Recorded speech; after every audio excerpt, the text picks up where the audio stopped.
সরকারি আধিকারিকদের ভুল তথ্যের জেরে আবাসন প্রকল্পের ঘর থেকে বঞ্চিত হওয়ার আশঙ্কায় চরম দুশ্চিন্তায় দক্ষিণ দিনাজপুর জেলার সঞ্জীব রুই দাস। ঘটনাটি দক্ষিণ দিনাজপুর জেলার বালুরঘাট ব্লকের ৯ নম্বর গোপালবাটি গ্রাম পঞ্চায়েতের গোপালবাটি এলাকায় তপশিলি জাতিভুক্ত এই শ্রমিকের অভিযোগ, সম্পূর্ণ মাটির বাড়িতে বসবাস করলেও তদন্তকারী আধিকারিক তার বাড়িকে পাকা বাড়ি বলে রিপোর্ট জমা দেন, ফলে তালিকা থেকে তার নাম বাদ পড়েছে। সঞ্জীব বাবুর দাবি, বর্ষায় বাড়ির বিভিন্ন জায়গায় জল পড়ে এবং ত্রিপল দিয়ে থাকতে হয়। তিনি পুনরায় তদন্তের দাবিতে বালুরঘাট বিডিওর কাছে লিখিত অভিযোগ জমা দিয়েছেন।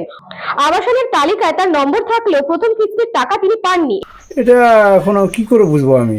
ওরা আমি তো যেভাবে মানে এই করলাম, খোঁজ নিলাম, ওরা দ্বিতীয় কিস্তিতে ওর টাকা ঢুকবে আমার। দ্বিতীয় কিস্তিতে টাকা না ঢোকার পরে আমি পঞ্চায়েতে গেলাম, পঞ্চায়েতে বলছে আমাদের এখানে লিস্ট নেই। আমি ওখান থেকে ব্লকে ফের চলে গেলাম, ব্লকে যাই খোঁজ নিলাম। এবার বিআই অফিসার বলছে যে আপনার নামে তো পাকা বাড়ি রয়েছে, আপনার ওই জন্য নামটা কেটে গেছে। কি নাম আপনার? আমার নাম সঞ্জীব রুই দাস। দক্ষিণ দিনাজপুর থেকে বিদ্যুৎ Kumar মাহাতোর report, news Banga time. St. Augustine's Day School, Barrackpur. Success for every child. Admission open 2026 to 2027. Contact number 9007934555. আপনার সাধ্যের মধ্যে সোনার গহনা কিনতে বা গড়াতে চাইছেন? তাহলে আর দেরি না করে অতি শীঘ্রই চলে আসুন ইছাপুর আনন্দমঠ স্টেশন রোডের উপরে অবস্থিত JM জুয়েলার্সে। আরও বিশদে জানতে অবশ্যই রাত 8টা 5 মিনিটে আমাদের Facebook page JM jewellers follow করুন।